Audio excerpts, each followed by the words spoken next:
तो साथियों, लाडली बहनों के खाते में 21वीं इंस्टॉलमेंट का पैसा आ चुका है।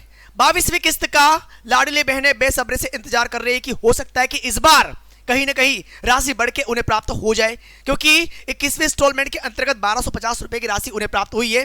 और ऐसा अनुमान भी लगाया जा रहा है कि 22वीं इंस्टॉलमेंट के अंतर्गत लगभग 1500 रुपए शायद हो सकते हैं। और ये जारी कब होने वाली है, तो ये डेडलाइन भी आप लोगों को हम लोगों ने बता दी कि होली पर 14 मार्च के समथिंग या इसके पहले भी, लेकिन लगभग 14 मार्च को ये इंस्टॉलमेंट आपके अकाउंट में आएगी, ये बात कंफर्म है। और इसी प्रकार से हम लोगों ने ये भी देखा कि 19वीं इंस्टॉलमेंट का पैसा प्रधानमंत्री किसान सम्मान निधि योजना के माध्यम से किसानों के खाते में डल चुका है। और 20वीं इंस्टॉलमेंट का पैसा भी उनके अकाउंट में आएगा, लेकिन बढ़ के आएगा नहीं आएगा इसके बारे में भी आप लोगों को मैंने क्लियरली बता दिया है। तो मेरा कहने का पर्पस ये है कि लाडली बहना या किसान या फिर किसान हो या फिर छात्र हो या छात्राएं हो जो स्कूल में पढ़ते हैं या कॉलेज में पढ़ते हैं या फिर जो सरकारी नौकरी की तैयारी कर रहे हैं या किसी न किसी माध्यम से सरकारी योजनाओं के द्वारा आर्थिक सहायता प्राप्त कर रहे हैं, तो इनको अब थोड़ा सा सावधान होने की आवश्यकता है। अब आप ये कहोगे सर सावधान क्यों होने की आवश्यकता है? क्योंकि सरकार ने इन योजनाओं के बीच में एक डेडलाइन स्टार्ट की, एक डेडलाइन जारी की है। अब ये डेडलाइन सर क्या होती है? सरकार ने एक प्रमाण पत्र बनाने के लिए आपको कह दिया है कि भाई साहब आपको 2026 अप्रैल 2026 तक प्रमाण पत्र बनाना अनिवार्य है, अदरवाइज सरकार आपको इन योजनाओं से बाहर कर सकती है। फिर चाहे आप सर्विस में हो या फिर आप स्कूल में पढ़ रहे हो या कॉलेज में पढ़ रहे हो, तमाम एक्टिविटी आप लोगों को इस वीडियो के माध्यम से बताने वाला हूं। बिल्कुल भी स्किप मत करना, सब कुछ बताने वाला हूं। कैसे इस समस्या का समाधान होगा वो भी आप लोगों को क्लियर करने वाला हूं। तो बढ़ेंगे हम लोग इस सेशन में आगे। तो नमस्कार साथियों, मैं हूं संतोष वर्मा, स्वागत है आप सभी का दीप्त सिंह एकेडमी इंदौर के ऑनलाइन प्लेटफॉर्म पर। देखिएगा, सबसे पहले लिखा हुआ है कि जन्म प्रमाण पत्र की डेडलाइन, बड़ा अलर्ट, जन्म प्रमाण पत्र की डेडलाइन हो चुकी है और 27 अप्रैल 2026 तक आप लोगों को जन्म प्रमाण पत्र बनवाना पड़ेगा। ये अनिवार्य है।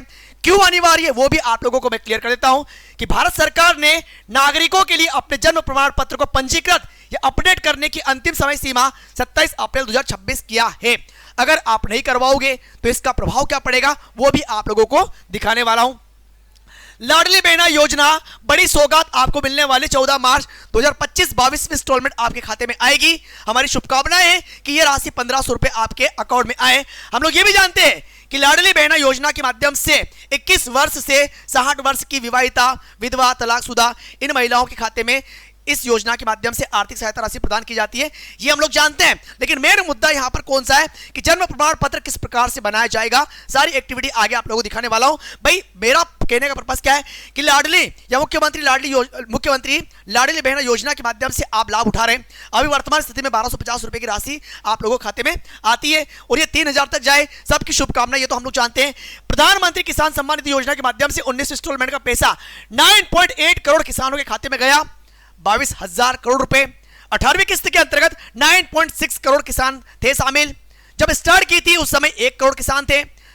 लाडली बहनाओं की संख्या में लगातार कमी हो रही है, हम लोग जानते हैं। इसके पीछे रीजन क्या हो सकता है कि भाई हो सकता है कि 60 वर्ष की आयु जो महिलाएं पार कर गई हो उनके नाम काट दिए हो, लेकिन नए नाम कब ऐड करोगे, यहां पर एक मुद्दा यह भी था। अब अगर जन्म प्रमाण पत्र आपके पास में नहीं है तो एक बहाना सरकार को यह भी मिल सकता है कि भाई साहब इन तमाम प्रकार की सरकारी योजनाओं से इन्हें बाहर कर दिया जा सकता है। यह बात भी आती है। अगर मालवा में महिलाओं की संख्या कम हो रही है, हम लोग जानते हैं, बैतूल में कम हुई, यह भी हम लोगों ने देखा, लेकिन मेन मुद्दा यहां पर यह भी आता है कि भाई नाम जोड़ने की बजाय लगातार नाम कम भी हुए। 2 साल में 3.5 लाख लाडली बहनों के नाम यहां पर कम हो गए थे। अब मेन मुद्दा क्या है, मामला क्या है वो समझना कि भाई आपको जन्म प्रमाण पत्र बनाने के लिए सरकार मजबूर क्यों कर रही है। मेन मुद्दा यहां पर यह आता है, सरकार के पास में प्रॉपर तरीके से इतने आंकड़े नहीं आ पा रहे कि भाई कितने जिंदा है, कितने डेथ हो चुकी है, एक्चुअल जनसंख्या कितनी है, बड़ी समस्या आ रही है। ऐसी स्थिति में इन्होंने क्या कहा कि भाई जन्म प्रमाण पत्र का दस्तावेज अब स्वास्थ्य सेवा, शिक्षा, पासपोर्ट, संपत्ति के अधिकारों तक पहुंचने के लिए नागरिकता के प्राथमिक प्रमाण पत्र के रूप में अब काम करेगा। एक बात यहां पर इन्होंने ये बोला, भारत में 75% बुजुर्गों के पास में जन्म या विवाह प्रमाण पत्र नहीं है, जिससे उन्हें महत्वपूर्ण सेवाओं से वंचित होने का भय भी है। अब आप कहोगे सर जन्म प्रमाण पत्र से हमारी मुख्यमंत्री लाडली बहना योजना का संबंध क्या है? प्रधानमंत्री किसान सम्मान निधि योजना का इसमें क्या कनेक्शन है? बच्चों की एजुकेशन से क्या कनेक्शन है, सब कुछ आगे क्लियर करने वाला हूं। क्लियरली स्टेटमेंट आप लोगों के लिए। एक बात तो यहां पर ये क्लियर हो जाती है, अब नए नियम का उद्देश्य दस्तावेजों की कमी को दूर करना। ये नया नियम लाए क्यों है, अगर समय सीमा चुकने से आप पर क्या प्रभाव पड़ेगा, अब इस प्रभाव को भी आप लोग एक बार यहां पर जान लेना। जन्म प्रमाण पत्र के बिना स्कूल में प्रवेश नहीं मिलेगा, पासपोर्ट और सरकारी नौकरी से भी इनकार हो सकता है, संपत्ति और उत्तराधिकारी विवाद हो जाएगा। यदि आप में से अगर सपोज मान के चलिए कि 2-4 भाई है, उनमें से किसी के पास में अगर जन्म प्रमाण पत्र नहीं है, तो ऐसी स्थिति में संपत्ति से भी आपको बाहर किया जा सकता है। और अगर आप केस वगैरह लगाते भी हो तो वहां पर भी विवाद की स्थिति बन सकती है कि आपके पास में भाई क्लियरली जब गवर्नमेंट ने बोल दिया कि भाई बना लो बना लो बना लो, तो बनाने में क्या अर्थ जा रहा है। कल्याणकारी योजनाओं से भी बहिष्कार बाहर किया जा सकता है, मतलब कि जिस प्रकार की योजनाओं के माध्यम से अभी आप लोग लाभार्थी के रूप में लाभ उठा रहे हैं, इन योजनाओं से भी आप बाहर हो सकते हैं, ऐसा गवर्नमेंट ने नियम रखा हुआ है। अब चरण दर चरण आवेदन आप किस प्रकार करोगे, तो अपने स्थानीय नगर पालिका कार्यालय या तहसील का अधिकारी के पास में आपको जाना है, डॉक्यूमेंट जमा करना। कौन कौन से डॉक्यूमेंट, स्कूल छोड़ने का प्रमाण पत्र या फिर 10वीं 12वीं की मार्कशीट, पते का प्रमाण पत्र जिसमें आधार कार्ड हो या फिर राशन कार्ड हो आपके पास में, पहचान पत्र, अगर पासपोर्ट है तो बड़ी अच्छी बात है, या फिर आप लोगों का वोटर आईडी से काम चल जाएगा। 12 महीनों के भीतर सुधार के लिए कोई शुल्क नहीं, पुराने पंजीकरण के लिए नाम मात्र का शुल्क आप लोगों को लगने वाला है। तो यहां पर यह चीजें आप लोगों को याद रखनी पड़ेगी भाई साहब। जन्म प्रमाण पत्र जिन लाडली बहनों के पास में नहीं है या जिन भी व्यक्ति विशेष के पास में अगर नहीं है, तो समय रहते आप कृपया करके ये प्रमाण पत्र बनवा लीजिएगा।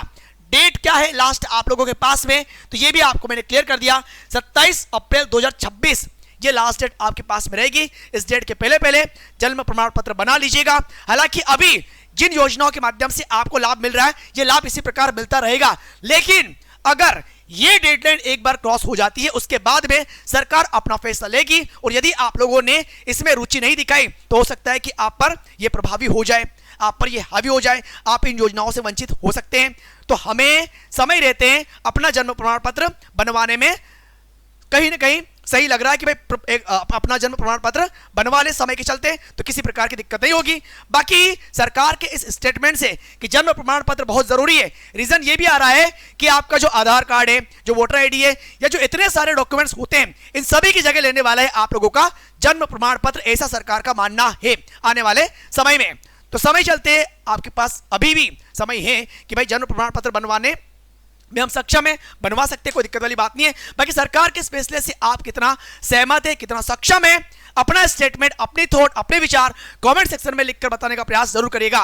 बाकी हम लोग मिलेंगे अपडेटेड जानकारी के साथ में, जो भी आएगी जानकारी वो इसी प्रकार के वीडियो के माध्यम से आप लोगों तक पहुंचाई जाएगी। सो मिलते हैं नेक्स्ट वीडियो में, अभी के लिए बहुत बहुत धन्यवाद। Thank you. जय हिंद, जय भारत।